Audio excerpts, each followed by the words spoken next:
ಎಲ್ಲರಿಗೂ ನಮಸ್ಕಾರ. ನನ್ನ ಯೂಟ್ಯೂಬ್ ಚಾನಲ್ಗೆ ಸ್ವಾಗತ. ವಿದ್ಯಾರ್ಥಿಗಳೇ ಮತ್ತು ಆತ್ಮೀಯರೇ, ಇವತ್ತಿನ ವಿಡಿಯೋದಲ್ಲಿ ನಾನು ಪಂಜೆ ಮಂಗೇಶರಾಯರು ಬರೆದ ಕೋಟಿ ಚೆನ್ನಯ್ಯ ಈ ಕಥೆಯ 3ನೆಯ ಭಾಗವನ್ನು ಹಾಕ್ತಾ ಇದ್ದೇನೆ. ವಿದ್ಯಾರ್ಥಿಗಳೇ, ಈಗಾಗಲೇ 1 ಮತ್ತು 2ನೆಯ ಭಾಗವನ್ನು ಈಗಾಗಲೇ ನಾನು ಅಪ್ಲೋಡ್ ಮಾಡಿದ್ದೇನೆ. ಈಗ ನೀವು ಈ ಚಾನೆಲನ್ನು ಕೇಳ್ತಾ ಇದ್ದೀರಿ, ನೋಡ್ತಾ ಇದ್ದೀರಿ ಅಂತ ಇದ್ದರೆ ನೀವು 1 ಮತ್ತು 2 ಈ ಭಾಗವನ್ನು ಈಗಾಗಲೇ ಹಾಕಿದ್ದೇನೆ. ಅಲ್ಲಿಗೂ ಕೂಡ ಭೇಟಿ ನೀಡಿ ಮೊದಲಿಗೆ ಆ ಕಥೆಯನ್ನು ಕೇಳಿಕೊಳ್ಳಿ. ಆನಂತರ ಈ 3ನೆಯ ಭಾಗದಲ್ಲಿ ಏನಿದೆ ಅನ್ನುವಂಥದ್ದನ್ನು ನೋಡಿ. ಸರಿ ವಿದ್ಯಾರ್ಥಿಗಳೇ ಹಾಗೂ ಆತ್ಮೀಯರೇ, ನೀವು ನನ್ನ ಚಾನೆಲ್ಗೆ ಹೊಸಬರಾಗಿದ್ದಲ್ಲಿ ಮೊದಲು ಸಬ್ಸ್ಕ್ರೈಬ್ ಮಾಡುವುದನ್ನು ಮರೆಯದಿರಿ. ಯಾಕೆಂದರೆ ನಿಮ್ಮ ಕನ್ನಡ ಪಠ್ಯಕ್ಕೆ ಸಂಬಂಧಿಸಿದ ಹಾಗೆ ಈಗಾಗಲೇ ಹಲವಾರು ಪಾಠಗಳ ವಿಡಿಯೋಗಳನ್ನು ಅಪ್ಲೋಡ್ ಮಾಡಿದ್ದೇನೆ. ಅಲ್ಲಿಗೂ ಒಮ್ಮೆ ಭೇಟಿ ನೀಡಿ. ಸರಿ, ಈಗ ನಾವು ಕೋಟಿ ಚೆನ್ನಯ್ಯ ಈ ಕಥೆಯ 3ನೆಯ ಭಾಗವನ್ನು ನೋಡೋಣ. ಕೋಟಿ ಚೆನ್ನಯ್ಯರು ಎಣ್ಮೂರು ಸೀಮೆಯ ದಾರಿ ಹಿಡಿದರು. ಮುಂಚಿನ ಕಾಲದಲ್ಲಿ ಪಂಜದಿಂದ ಎಣ್ಮೂರಿಗೆ ಹೋಗುವವರು ಸುತ್ತು ದಾರಿಯನ್ನು ಹಿಡಿಯಬೇಕಾಗಿತ್ತು. ಈಗ ಇರುವ ದಾರಿಯುದ್ದಕ್ಕೆಲ್ಲ ಆ ಕಾಲದಲ್ಲಿ ದಟ್ಟಡವಿ ಬೆಳೆದಿತ್ತು. ಹುಲಿಗಳು ಮೇಯುವ ಹೊಲದಂತೆಯೂ ಆನೆಗಳು ಅಲೆಯುವ ಆಟದ ಬಯಲಂತೆಯೂ ಇದ್ದು ಸುಮಾರು 2 ಮೈಲು ಅಗಲಕ್ಕೆ ಮರಗಳಿಂದ ಕಿಕ್ಕೆರೆದಿದ್ದ ಈ ಕಾಡನ್ನು ಹಗಲು ಹೊತ್ತಿನಲ್ಲಾದರೂ ದಾಟುವುದಕ್ಕೆ ಆಗ ಜನರು ಧೈರ್ಯ ಪಡುತ್ತಿರಲಿಲ್ಲ. ಈ ಕಾಡೇ ಪಂಜ ಸೀಮೆಗೂ ಎಣ್ಮೂರು ಸೀಮೆಗೂ ಗಡಿಯಾಗಿದ್ದ ತುಪ್ಪೆಕಲ್ಲಿನ ಕಾಡು. ಇದರ ಸಂಬಂಧವಾಗಿ 2 ಸೀಮೆಗಳ ಬಲ್ಲಾಳರಿಗೆ ವಾದ ವಿವಾದಗಳು ಆಗಾಗ ಬರುತ್ತಲೇ ಇದ್ದವು.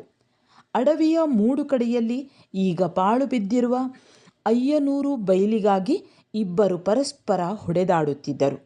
ಕೋಟಿ ಚೆನ್ನಯ್ಯರು ಈ ಬಯಲಿನ ಹತ್ತಿರದ ಅಡವಿಯಲ್ಲಿ ಅವಿತುಕೊಂಡು ಕೆಲವು ದಿನಗಳ ತನಕ ತಮ್ಮ ಪ್ರಾಣ ರಕ್ಷಣೆಯನ್ನು ಮಾಡಿಕೊಂಡರು. ಪಡುಮಲೆಯ ಕೋಟಿ ಚೆನ್ನಯ್ಯರ ಸಮಾಚಾರವು ಇದ್ದಕ್ಕಿದ್ದಂತೆ ಮೊದಲೇ ಎಣ್ಮೂರಿನಲ್ಲಿ ಹಬ್ಬಿತ್ತು.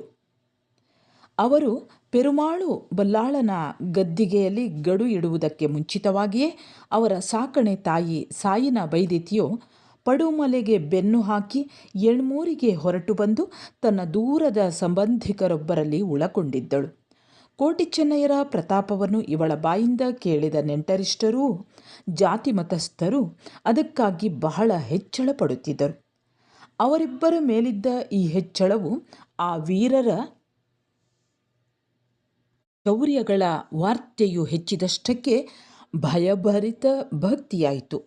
ಹಿಂದೆ ಹುಟ್ಟಿಲ್ಲ, ಮುಂದೆ ಹುಟ್ಟಲಿಕ್ಕಿಲ್ಲ ಎಂಬಂತಿದ್ದ ವೀರರಿಬ್ಬರನ್ನು ಎಣ್ಮೂರಿನ ಬಿಲ್ಲವರು ಕ್ರಮೇಣ ತಮ್ಮವರೆಂಬ ವಿಶ್ವಾಸದಿಂದ ಭಾವಿಸತೊಡಗಿದರು.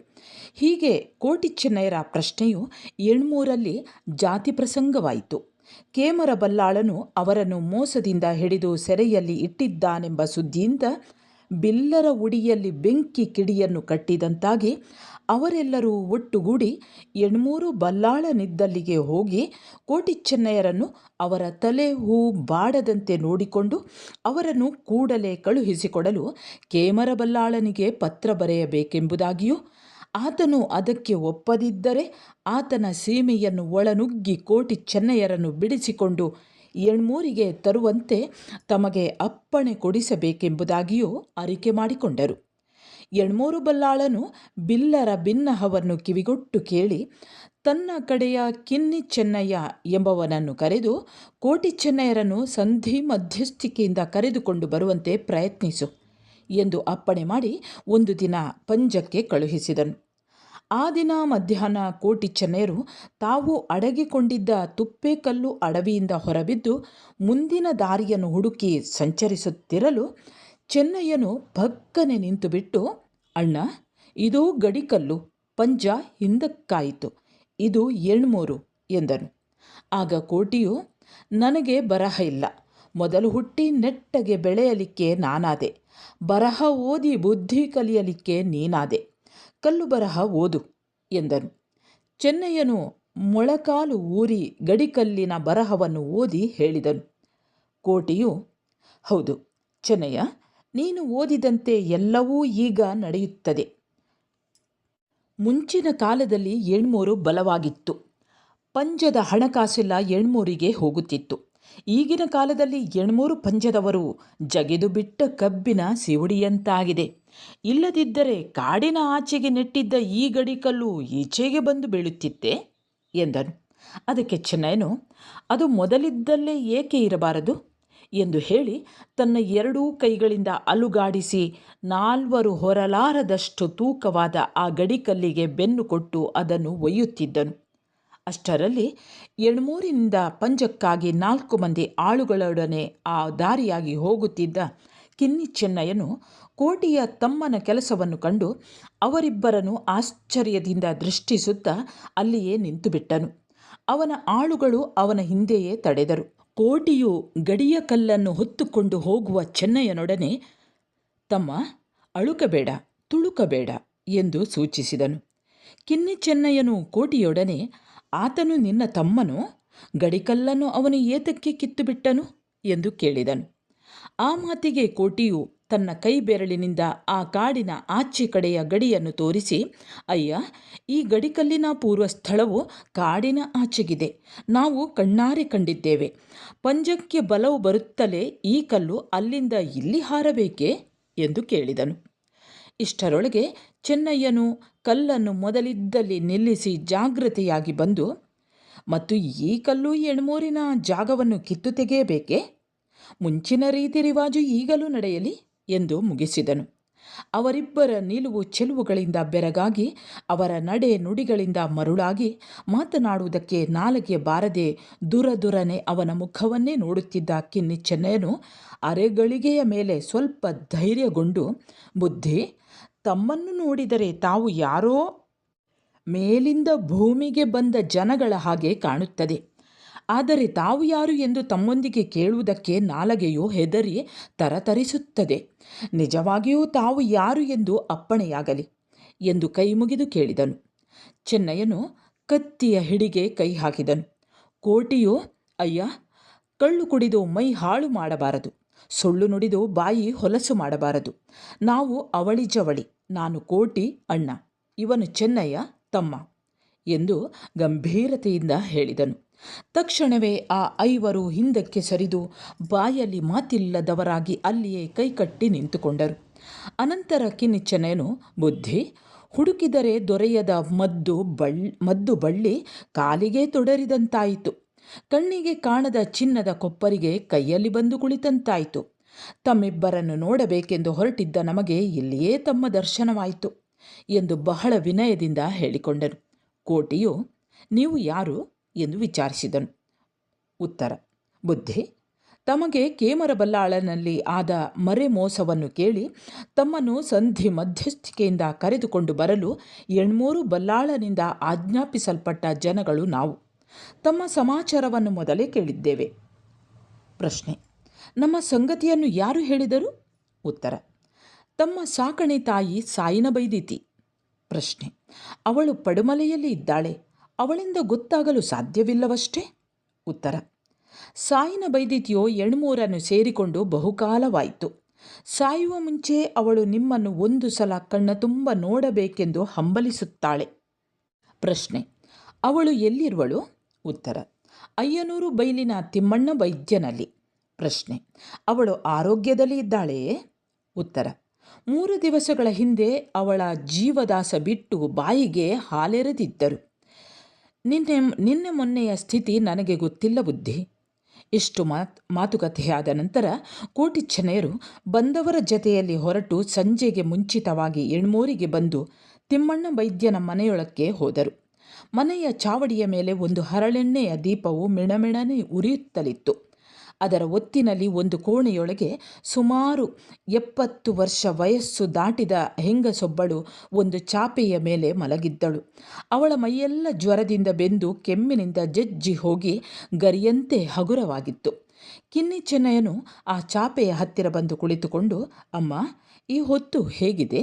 ನಿನ್ನ ಮಕ್ಕಳು ಕೋಟಿ ಚೆನ್ನಯ್ಯರು ಬಂದಿದ್ದಾರೆ ನೋಡು ಎಂದು ಹೇಳಿದನು. ಆ 2 ಹೆಸರುಗಳನ್ನು ಕೇಳುತ್ತಲೇ ಅವಳ ಮುಚ್ಚಿದ ಕಣ್ಣು ಕೊಂಚ ತೆರೆಯಿತು. ಬಿಗಿದ ತುಟಿ ಅಲ್ಲಾಡಿತು. ಓ ನನ್ನ ಬಾಲ! ಮಾತುಗಳು ಅಸ್ಪಷ್ಟವಾಗಿ ಬಾಯಿಂದ ಹೊರಟುವು. ಆಗ ಕೋಟಿಯು ಮುದುಕಿಯ ತಲೆಯನ್ನು ತನ್ನ ಎಡತೊಡೆಯ ಮೇಲೆ ಇಟ್ಟು ಕುಳಿತುಕೊಂಡನು. ಚೆನ್ನಯ್ಯನು ಅವಳ ಕಾಲುಗಳನ್ನು ಒತ್ತಲು ತೊಡಗಿದನು. ಚೆನ್ನಯ್ಯನು, ಅಮ್ಮ, ಸಾಯಿನ ವೈದ್ಯರು ಎಲ್ಲಿದ್ದಾರೆ ಎಂದು ಕೇಳಿದನು. ಅದಕ್ಕೆ ಕೋಟಿಯು, ಮಾತಾಡಿಸಬೇಡ, ಮಾತಾಡಿದರೆ ದಣಿವಾಗುತ್ತದೆ ಎಂದು ತಮ್ಮನಿಗೆ ಸೂಚಿಸಿದನು.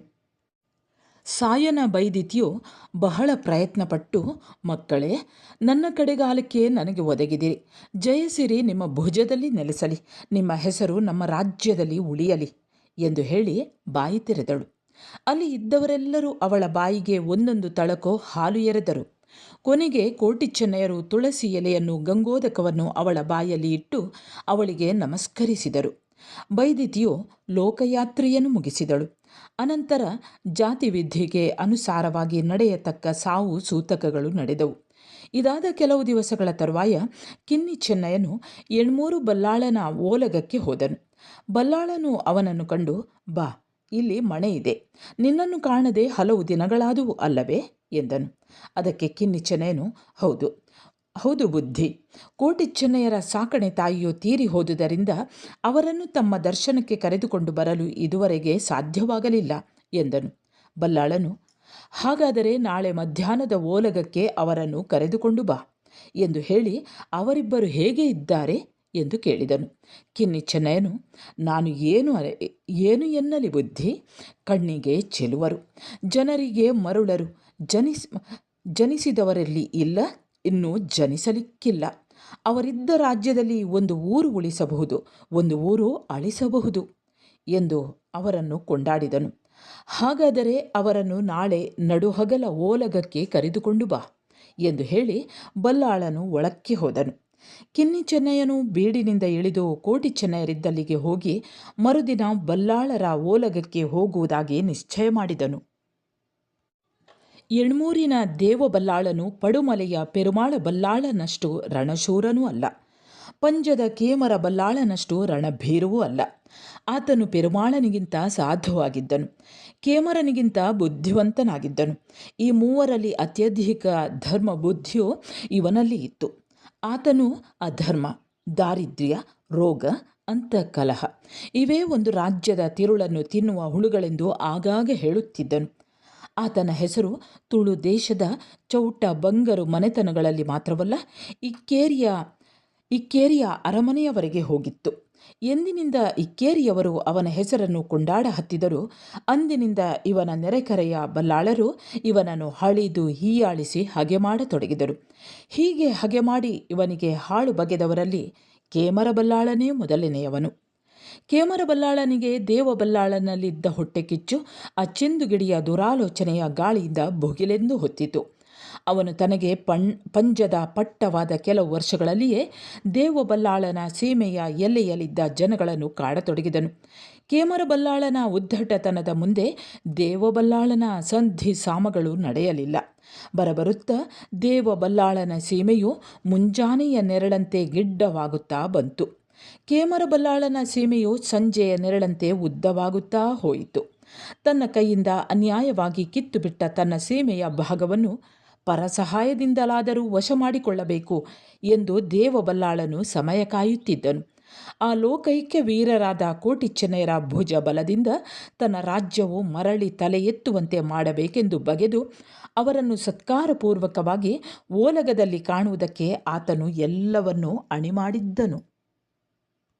ಮರುದಿನ ಮಧ್ಯಾಹ್ನದಲ್ಲಿ ಕೋಟಿ ಚೆನ್ನಯ್ಯರು ಎಣ್ಮೂರಿನ ಕಿನ್ನಿ ಚೆನ್ನಯ್ಯನನ್ನು ಅನುಸರಿಸಿ ತಾಯಿಯ ಸಂಗಾತದ ಮಕ್ಕಳಂತೆಯೂ, ಹೇಟೆಯ ಮಗ್ಗುಲಲ್ಲಿನ ಕೋಳಿ ಮರಿಗಳಂತೆಯೂ, ಸೂಜಿಯ ಹಿಂದುಗಡೆಯ ನೂಲೆಳೆಗಳಂತೆಯೂ ಬೇಡಿಗೆ ಹೋದರು.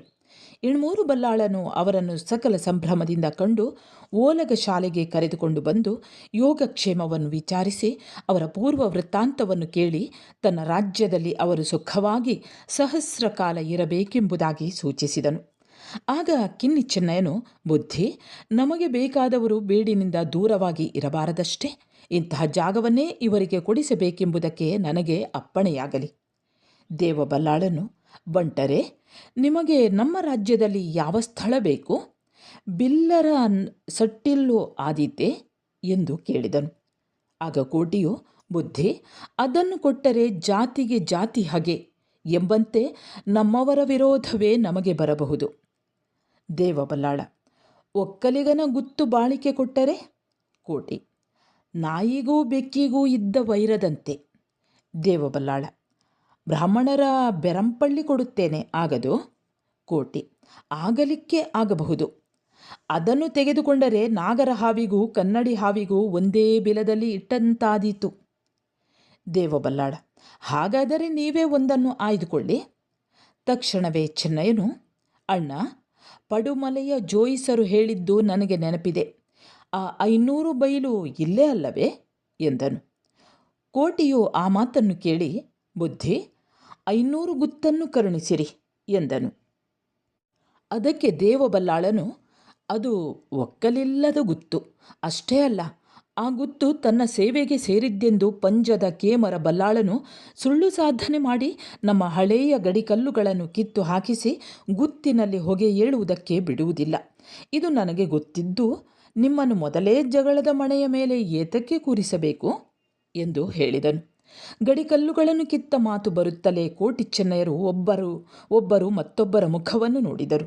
ಚೆನ್ನಯ್ಯನು: ಬುದ್ಧಿ, ನಾವು ನಿಮ್ಮ ರಾಜ್ಯದಲ್ಲಿ ಕಾಲಿಡುವಾಗಲೇ ಆ ಜಗಳದ ಮಣೆಯನ್ನು ಮೆಟ್ಟಿ ಬಂದಿದ್ದೇವೆ. ನಾನು ಆ ಗಡಿಕಲ್ಲನ್ನು ಮುಂಚಿನ ಸ್ಥಳದಲ್ಲಿ ಹೊತ್ತು ಹಾಕಿ ನಿಮ್ಮ ರಾಜ್ಯಕ್ಕೆ 50 ಮಾರು ಜಾಗವನ್ನು ಕೂಡಿಸಿದ್ದೇನೆ. ಅಯ್ಯ, 100 ಗುತ್ತನ್ನು ನಮಗೆ ದಯಪಾಲಿಸಿಬಿಡಿ. ಜಗಳಕ್ಕೆ ಬರುವವರು ಬರಲಿ, ನಾವು ನೋಡಿಕೊಳ್ಳುತ್ತೇವೆ ಎಂದನು. ದೇವಬಲ್ಲಾಳನು: ಹಾಗಾದರೆ ಇನ್ನು ಜಗಳ ತಪ್ಪದು ಎಂದನು. ಕೋಟಿ: ಜಗವು ಇರುವಷ್ಟು ಕಾಲ ಜಗಳವೂ ಇದೆ ಬುದ್ಧಿ ಎಂದನು. ದೇವಬಲ್ಲಾಳನು: ಆ ಗುತ್ತು ನಿಮಗೆ ಮೆಚ್ಚುಗೆಯಾಗಿದ್ದರೆ ನನ್ನ ಅಡ್ಡಿಯಿಲ್ಲ.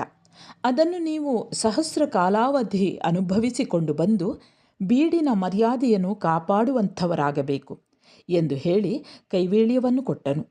ಅದನ್ನು ಸ್ವೀಕರಿಸಿ ಕೋಟಿ ಚೆನ್ನಯರು 800 ಬಲ್ಲಾಳನ ವಶವರ್ತಿಯಾಗಿದ್ದು 500 ಗುತ್ತನ್ನು ಮಾಡಿಕೊಂಡು ಸುಖವಾಗಿದ್ದರು. ಕೋಟಿ ಚೆನ್ನಯರನ್ನು ಹಿಡಿಯಲಿಕ್ಕೆ ಚೆಂದುಗೆಡಿಯೋ ಕೇಮರನು ಮಾಡಿದ ಮೋಸ, ಅವರು ಸೆರೆಯಿಂದ ತಪ್ಪಿಸಿಕೊಳ್ಳಲು ಮಾಡಿದ ಉಪಾಯ, ಅವರನ್ನು 800ರಲ್ಲಿ ಕಂಡ ಸಂಗತಿ, ಅಲ್ಲಿ ಅವರಿಗೆ ದೊರೆತ ಆಶ್ರಯ, ಅವರ ಸಹಾಯ ಹಸ್ತದಿಂದ 800 ಬಲ್ಲಾಳನು ತನ್ನ ರಾಜ್ಯ ವಿಸ್ತಾರಕ್ಕಾಗಿ ಮಾಡುವ ಹಂಚಿಕೆ, ಇವುಗಳ ಸುದ್ದಿಯೋ ಪಂಜ ಸೀಮೆಯಲ್ಲಿಯೂ ಪಡುಮಲೆ ಸೀಮೆಯಲ್ಲಿ ಹಬ್ಬುವುದಕ್ಕೆ ಬಹುಕಾಲ ಹೋಗಲಿಲ್ಲ. ಒಬ್ಬ ಬಲ್ಲಾಳನು ಸಿಟ್ಟಿನಿಂದ ತನ್ನ ಊರಲ್ಲಿದ್ದ ಕೆನ್ನಿದಾರುವನ್ನು, ಅವಳ ಗಂಡನನ್ನು ಬಹಳವಾಗಿ ಕಾಡಿದನು. ಇನ್ನೊಬ್ಬ ಬಲ್ಲಾಳನು ತನ್ನ ಬೀಡಿನಲ್ಲಿದ್ದ ಮುದುಕ ಸಾಯಿನ ವೈದ್ಯನನ್ನು ಉಪದ್ರವಿಸಿದನು. ಇಬ್ಬರ ಕೋಪವು ಇಷ್ಟರಲ್ಲೇ ಮುಗಿಯಲಿಲ್ಲ.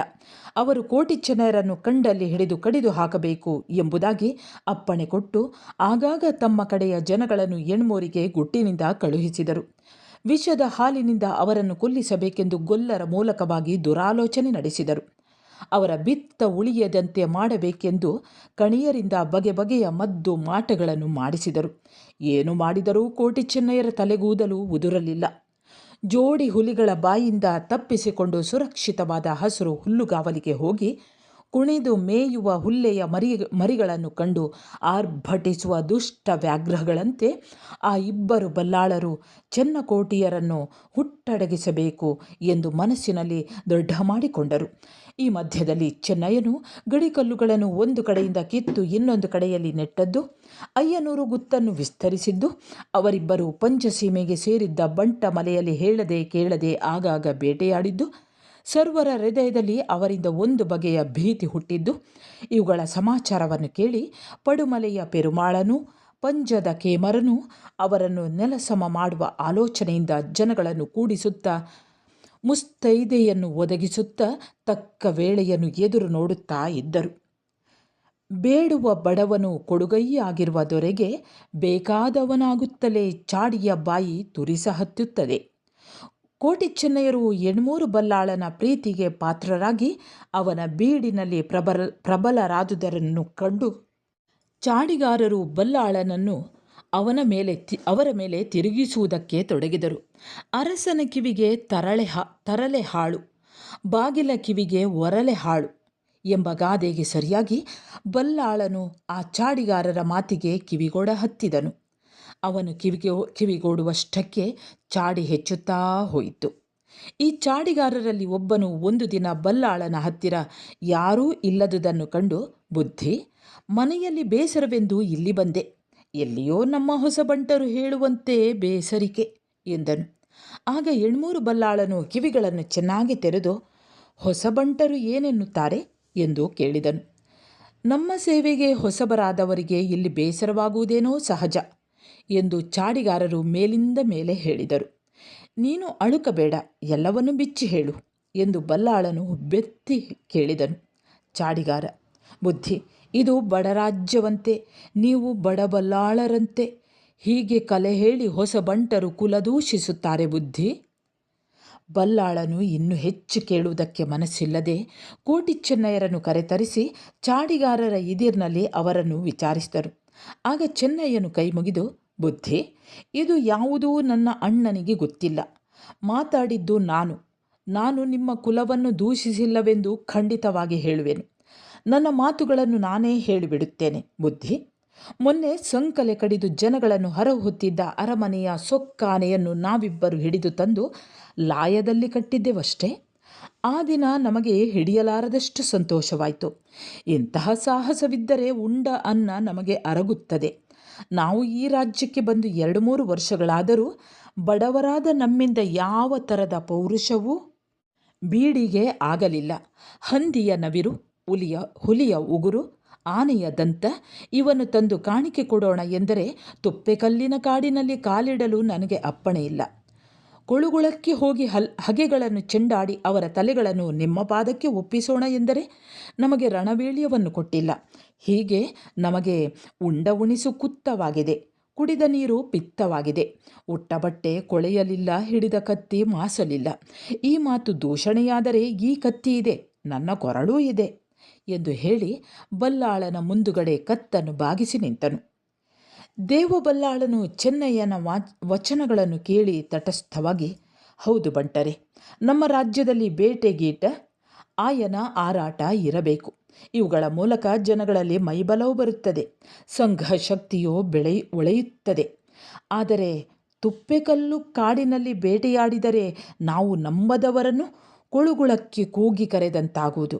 ಅದಕ್ಕಾಗಿಯೇ ಹಿಂದೆ ಸರಿಯುತ್ತೇವೆ ಬಂಟರೆ ಎಂದನು. ಆಗ ಚೆನ್ನಯ್ಯನು, ಬುದ್ಧಿ, ಕಾಡು ಮೃಗಗಳ ಬಾಧೆಯಿಂದ ಜನಗಳನ್ನು ತಪ್ಪಿಸುವುದು ನಮ್ಮ ಕಾರ್ಯ.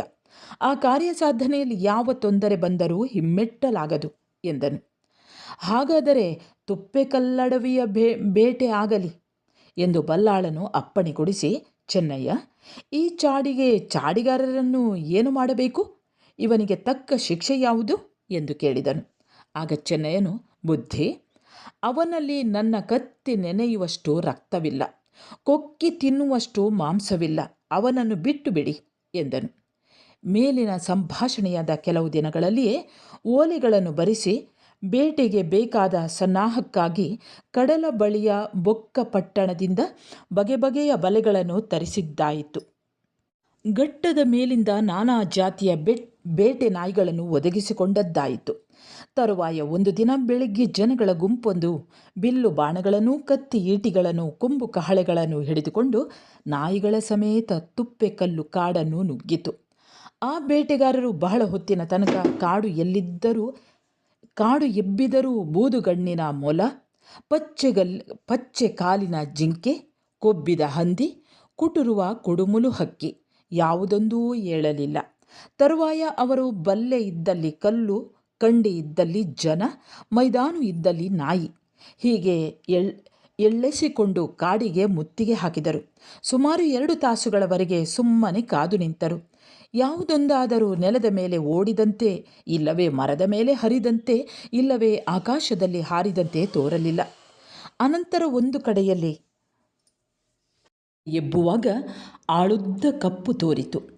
ಆನೆಗೆ ಕಿರಿದು, ಕುದುರೆಗೆ ಹಿರಿದು ಎಂದು ಒಬ್ಬನು ಮರಗಳ ಹಿಂದಿನಿಂದ ಮತ್ತೊಬ್ಬನಿಗೆ ಕೈ ಸನ್ನೆ ಮಾಡಿದನು. ಒಡನೆ ಅದು ದಡಕ್ಕೆಂದು ಎದ್ದು ಡುರುಂಕಂದು ಕೂಗಿ ಮುಸುಡು ಆಡಿಸಿದ್ದನ್ನು ಕಂಡು ಚೆನ್ನಯ್ಯನು, ಎದಿರಿಗೆ ಬಂದದ್ದು ಎಂಥದ್ದು ಕೋಟಿ ಎಂದು ಕೇಳಿದನು. ಅಷ್ಟರಲ್ಲಿ ಆ ಕಾಡು ಹಂದಿಯು ನವಿರುಗಳನ್ನು ನಿಗುರಿಸಿ ಮಳೆಗಾಲದ ಗುಡುಗಿನಂತೆ ಮೊರೆಯುತ್ತಾ, ಮಿಂಚಿನಂತೆ ತನ್ನ ಕೋರೆ ಹಲ್ಲುಗಳನ್ನು ಜಳಪಿಸುತ್ತಾ ಗಾಳಿಯ ವೇಗದಿಂದ ಕೋಟಿಗೆ ಎದುರಾಗಿ ಬರುತ್ತಿತ್ತು. ಓಡೋಣವೇ ಬಂಟರ ಮಾನದ ಮೇಲೆ ಬರುತ್ತದೆ, ನಿಲ್ಲೋಣವೇ ಪ್ರಾಣದ ಮೇಲೆ ಬರುತ್ತದೆ. ಈ ಪ್ರಕಾರವಾಗಿ ಕೋಟಿಯ ಮನಸ್ಸು ತೂಗುತ್ತಲಿತ್ತು. ಅರೆ ನಿಮಿಷದಲ್ಲಿ ಅವನ ಬಲಗೈಯ ಬಾಣವು ಎಡಗೈಯ ಬಿಲ್ಲನ್ನು ಬಿಟ್ಟು ಹಾರಿ ಹಂದಿಯ ಮುಖದಲ್ಲಿ ಮುರುಟಿಕೊಂಡು ತಿಕ್ಕದಲ್ಲಿ ಹೊರಟಿತು. ಹಂದಿಯ ಹೊರಳಾಟವು ನಾಗಲೋಕಕ್ಕೆ ಮುಟ್ಟಿತು. ಹೊರಳಾಟವು ನಾಗಲೋಕಕ್ಕೆ ಹೋಯಿತು. ಹಂದಿಯನ್ನು ಅಣ್ಣನು ಕೊಂದನು, ಅಣ್ಣನನ್ನು ಹಂದಿ ಕೊಂದಿತೆ ಎಂದು ಅನುಮಾನದಿಂದ ಚೆನ್ನಯ್ಯನು ಮುಂದೂಡಿ ಬಂದು ಕೇಳಿದನು. ಕೋಟಿಯು ತನ್ನ ಕೈಬೆರಳಿಂದ ತೋರಿಸಿದನು. ಹುಲ್ಲು ಎಲೆಗಳ ರಾಶಿಯ ಮೇಲೆ ಆನೆ ಮರಿಯಂತೆ ಭಯಂಕರವಾಗಿ ಬಿದ್ದಿದ್ದ ದೊಡ್ಡ ಕಾಡು ಹಂದಿಯನ್ನು ಚೆನ್ನಯ್ಯನು ತನ್ನ ಎಡಗಾಲಿಂದ ಮೆಟ್ಟಿದನು. ಹಂದಿಯು ಮುಚ್ಚಿದ್ದ ಕಣ್ಣನ್ನು ಅರೆತೆರೆದು ಬಾಲವನ್ನು ಪಟ್ಟನೆ ಅಲುಗಿಸಿ ಮೈ ಕೊಡಹಿ ಅರೆ ನಿಮಿಷದಲ್ಲಿ ಎದ್ದೋಡಿತು. ಚೆನ್ನಯ್ಯನು ಅದನ್ನು ಬೆನ್ನಟ್ಟಿಕೊಂಡು ಹೋದನು. ಅವನ ಹಿಂದುಗಡೆ ಉಳಿದವರೆಲ್ಲರೂ ಓಡತೊಡಗಿದರು. ಹಂದಿಯು ಓಡುತ್ತಾ ಓಡುತ್ತಾ ತುಪ್ಪೆಕಲ್ಲ ಮಲೆಯನ್ನು ದಾಟಿ ಪಂಜಸೀಮೆಯ ಅಡ್ಡಕ್ಕೆ ಹೋಗಿ ಭಕ್ಕನೆ ತಿರುಗಿ ಚೆನ್ನಯ್ಯನಿಗೆ ಎದುರಾಗಿ ಬಂತು. ಚೆನ್ನಯ್ಯನು ತನ್ನ ಉರವಣೆಯನ್ನು ನಿಲ್ಲಿಸಿ ಕಣ್ಣು ಮುಚ್ಚುವಷ್ಟರಲ್ಲಿ ತನ್ನ 2 ಕತ್ತಿಗಳನ್ನು ಮುಂದಕ್ಕೆ ಹಿಡಿದು ಹಂದಿಗೆ ಮುಖವಾಗಿ ನಿಂತನು. ಹಾಯ್ದು ಬರುವ ಹಂದಿಯ 2 ಪಕ್ಷಗಳು ಚೆನ್ನಯ್ಯನು ಒತ್ತಿ ಹಿಡಿದ ಕೈಗಳಿಂದ ಸಿಳ್ಳನೆ ಸೀಳಲ್ಪಟ್ಟು ಆ ಹಂದಿಯು ಮುಂದರಿಸಲಾರದೆ ಅವನ ಕೈಬಳಿಯಲ್ಲಿಯೇ ರಕ್ತದ ಹೊನಲಿನಲ್ಲಿ ಹೊರಳಾಡಿ ಪ್ರಾಣ ಬಿಟ್ಟಿತು. ಚೆನ್ನಯ್ಯನ 2 ಕೈಗಳ ಎಲುಬುಗಳು ಮಾತ್ರ ತೂಗುತ್ತಿದ್ದವು. ಹಂದಿಯ ತಿವಿತದಿಂದ ಅವುಗಳಲ್ಲಿನ ಮಾಂಸವೂ ರಕ್ತವೂ ಕೈಬಿಟ್ಟು ಹೋಗಿದ್ದವು. ಹಂದಿಯು ಪ್ರಾಣ ಬಿಟ್ಟ ಹೊತ್ತಿಗೆ ಸರಿಯಾಗಿ ಪಂಜದ ಸೀಮೆಯವರು ಅಲ್ಲಿಗೆ ಬಂದು ಮುಟ್ಟಿದರು. ಬೇಟೆಗಾರರ ಬೆಳಗಿನ ಕೋಲಾಹಲವನ್ನು ಕೇಳಿ ಚೆಂದುಗಿಡಿಯು ಅವರನ್ನು ಮೊದಲೇ ಕಳುಹಿಸಿದ್ದರೂ ಎಣ್ಮೂರಿನವರು ಯಾವ ಕಾಡನ್ನು ಯಾವ ಕುಂಜವನ್ನು ಎಬ್ಬುತ್ತಾರೆಂದು ತಿಳಿಯದೆ ಅವರು ಸುತ್ತಾಡಿ ಕಟ್ಟ ಕಡೆಗೆ ಇಲ್ಲಿಗೆ ಬಂದು ಕೂಡಿದರು. ಅವರ ಕಡೆಯ ಮುಖ್ಯಸ್ಥನೊಬ್ಬನು, ನಮ್ಮ ಗಡಿಯಲ್ಲಿ ಬಿದ್ದುದನ್ನು ನಾವು ಕೊಡಲಿಕ್ಕಿಲ್ಲ. ಹಂದಿಯ ತಲೆಬಾಲಗಳನ್ನು ಕೊಟ್ಟು ಹೋಗಬೇಕು, ಇಲ್ಲದಿದ್ದರೆ ನಾವು ಹಂದಿಯನ್ನು ಒಯ್ಯುತ್ತೇವೆ ಎಂದು ಹೇಳಿ ಗಟ್ಟಿಯಾದ ಬೀಳುಗಳನ್ನು ತರಿಸಿ ಹಂದಿಯ ಸೊಂಟಕ್ಕೆ ಸಿಕ್ಕಿಸಿ ತನ್ನ ಕಡೆಯ ಆಳುಗಳಿಂದ ಅದನ್ನು ಎಳೆಯಿಸಿದನು. ಗಾಯಗಳಿಂದ ಜರ್ಜರಿತವಾಗಿ ಹೋದ ಚೆನ್ನಯ್ಯನು ಎದ್ದು ನಿಂತು, ಅಣ್ಣ, ಏನು ನೋಡುತ್ತೀರಿ? ಈಗ ಈ ಹಂದಿಗೆ ಗೆಲುವು ಹೇಳುತ್ತೀರೋ ಇಲ್ಲವೇ ಪಂಜದ 300 ಆಳಿಗೆ ಎದುರಾಗುತ್ತೀರೋ ಎಂದು ಕೇಳಿದನು. ಕೋಟಿಯು, ಚೆನ್ನಯ್ಯ, ನೀನು ಮುಂದರಿಸಬೇಡ, ನಾನು ಇನ್ನೊಮ್ಮೆ ಒಡಂಬಡಿಸುತ್ತೇನೆ. ನಾವು ಕೊಂದ ಹಂದಿ ನಮ್ಮದಲ್ಲವೇ ಎಂದು ಪಂಜದವರ ಹತ್ತಿರ ಮಾತನಾಡುವುದಕ್ಕೆ ಪ್ರಾರಂಭಿಸಿದನು. ಅಷ್ಟರಲ್ಲಿ ಪಂಜದವರು ಬೀಳು ಹಾಕಿ ಹಂದಿಯನ್ನು ಎಳೆದುಕೊಂಡು ಹೋಗಲು ಸಿದ್ಧವಾಗಿದ್ದನ್ನು ಕಂಡು ಚೆನ್ನಯ್ಯನು ತನ್ನ ನಡುವಿಗಿದ್ದ ಬೆಳ್ಳಿಯ ಜೋಡು ಉಡುದಾರವನ್ನು ಈಚೆಗೆ ತೆಗೆದು ಹಂದಿಯ 2 ದಾಡೆಗಳಲ್ಲಿ ಸಿಕ್ಕಿಸಿ ಅದನ್ನು ಒಬ್ಬನೇ ಹಿಂದಕ್ಕೆ ಸೆಳೆದು ಪಂಜಕ್ಕೂ ಎಣ್ಮೂರಿಗೂ ನಡುವೆ ಇರುವ ಮಂಜಳಪಾದೆ ಎಂಬ ಸ್ಥಳದಲ್ಲಿ ಸರಸರನೆ ಒಯ್ದು ತಂದನು. ಈ ಕಡೆಯವರಿಗೆ ಹೊಯ್ಕೈ ಆಯಿತು. ಕೋಟಿ ಚೆನ್ನಯ್ಯರು ಆ 300 ಆಳುಗಳಲ್ಲಿ ಹಲವರನ್ನು ಸುಗ್ಗಿ ಬೆಳೆಯ ಹುಲ್ಲು ಸಡಿಗಳನ್ನು ಮಗುಚುವಂತೆ ಅಡ್ಡ ಹಾಕಿದರು. ಅಳಿದುಳಿದವರು ಪ್ರಾಣವನ್ನು ಕೈಯಲ್ಲಿ ಹಿಡಿದುಕೊಂಡು ಬೆನ್ನಿಗೆ ಕಾಲು ಕೊಟ್ಟರು. ತರುವಾಯ ಹಂದಿಯನ್ನು ಸೆಳೆದಿದ್ದಾಯಿತು. ಎಣ್ಮೂರು ಬಲ್ಲಾಳನ ಅಪ್ಪಣೆಯ ಪ್ರಕಾರ ಎಲ್ಲರಿಗೂ ಮಾಂಸವನ್ನು ಹಂಚಿದ್ದಾಯಿತು. ಕೋಟಿ ಚೆನ್ನಯ್ಯರು ಬೇಟೆಯ ಆಯಾಸವನ್ನು ಎಣ್ಣೆಯ ಸ್ನಾನದಿಂದ ಕಳೆದದ್ದಾಯಿತು. 1 ವಾರದೊಳಗೆ ಅವರ ಮೈಗಾಯಗಳೆಲ್ಲ ವಾಸಿಯಾಗಿ ಅವರ ಭುಜಗಳು ಮತ್ತೆ ಕುದುರುವುದಕ್ಕೆ ಹತ್ತಿದವು. ಇತ್ತ ಎಣ್ಮೂರಿನ ಮೇಲೆ ದಂಡೆತ್ತಿ ಹೋಗಬೇಕೆಂದು ಹವಣಿಸುತ್ತಿದ್ದ ಪೆರುಮಾಳು ಬಲ್ಲಾಳನಿಗೂ ಚೆಂದುಗಿಡಿಗೂ ಈ ಬೇಟೆಯಿಂದ ಒಂದು ನೆಪವೂ ದೊರೆಯಿತು. ಪೆರುಮಾಳನು ಎಣ್ಮೂರನ್ನು ಕಾವೇರಿ ಸಂಕ್ರಮದೊಳಗೇನೆ ಪುಡಿ ಮಾಡಬೇಕು ಎಂದು ಇದ್ದನು. ಆದರೆ ಪಂಜದಲ್ಲಿ ಕೊಳುಗುಳಕ್ಕೆ ಬೇಕಾದ ಸಾಮಗ್ರಿಗಳು ಒದಗದೇ ಇದ್ದುದರಿಂದಲೋ ಅಥವಾ ಕೇಮರ ಬಲ್ಲಾಳನ ಬುದ್ಧಿಯು ಕೆಸರುಗದ್ದೆಯ ಗೂಟದಂತೆ ಇದ್ದುದರಿಂದಲೋ ಅಥವಾ ಇನ್ನು ಯಾವ ಕಾರಣದಿಂದಲೋ ತುಲಾ ಸಂಕ್ರಾಂತಿಯು ಕಳೆದರೂ ಯುದ್ಧ ಸಿದ್ಧತೆಯು ಆಗಲಿಲ್ಲ. ಅದಕ್ಕಾಗಿ ಪೆರುಮಾಳು ಬಲ್ಲಾಳನು ಇರುಳು ನಿದ್ದೆಯಿಂದ ಎದ್ದೆದ್ದು ತವಕಿಸುತ್ತಿದ್ದನು. ಆತನು ಪಂಜದ 300 ಆಳುಗಳ ಮೋರೆಗೆ ಮಸಿಯಾದ ವಾರ್ತೆಯನ್ನು ಕೇಳಿ ಅದಕ್ಕೆ ತಕ್ಕುದಾದ ಪ್ರತಿಕಾರವನ್ನು ಎಣ್ಮೂರು ಬಲ್ಲಾಳನಿಗೆ ಮಾಡಬೇಕೆಂದು ಚೆಂದುಗಿಡಿಗೆ ಸೂಚಿಸಿದನು. ಹೀಗೆ ಪೆರುಮಾಳು ಬಲ್ಲಾಳನು ಕೊಟ್ಟ ಧೈರ್ಯದಿಂದ ಉಬ್ಬಿ ಚೆಂದುಗಿಡಿಯು ಪರಿಹಾಸ್ಯಕರವಾದ ಒಂದು ಬಗೆಯ ಒಕ್ಕಣೆಯ ಓಲೆಯನ್ನು ಎಣ್ಮೂರಿಗೆ ಕಳುಹಿಸಿದನು. ತುಲಾ ಸಂಕ್ರಾಂತಿಯೋ ತುಲಾ ಸಂಕ್ರಾಂತಿಯು ಕಳೆದ 7ನೆಯ ದಿನ ಈ ಪತ್ರವು ಎಣ್ಮೂರಿಗೆ ಬಂದು ಮುಟ್ಟಿತು. ದೇವಬಲ್ಲಾಳನು ಬೀಡಿನಲ್ಲಿ ಓಲಗವಾಗಿದ್ದನು. ಎಡದ ಮೈಯಲ್ಲಿ ಕಿನ್ನಿ ಚೆನ್ನಯ್ಯ, ಬಲದ ಮೈಯಲ್ಲಿ ಕೋಟಿ ಚೆನ್ನಯ್ಯ. ಮುಂದುಗಡೆಯಲ್ಲಿ 18 ಪೇಟೆಯವರು, ಹಿಂದುಗಡೆಯಲ್ಲಿ ಚಾಮರಗಳನ್ನು ಬೀಸುವ ಕನ್ಯೆಯರು. ಹೀಗೆ ಸಕಲ ವಿಲಾಸ ವೈಭವಗಳ ಒಡ್ಡೋಲಗದಲ್ಲಿ ಒಪ್ಪುತ್ತಿರುವ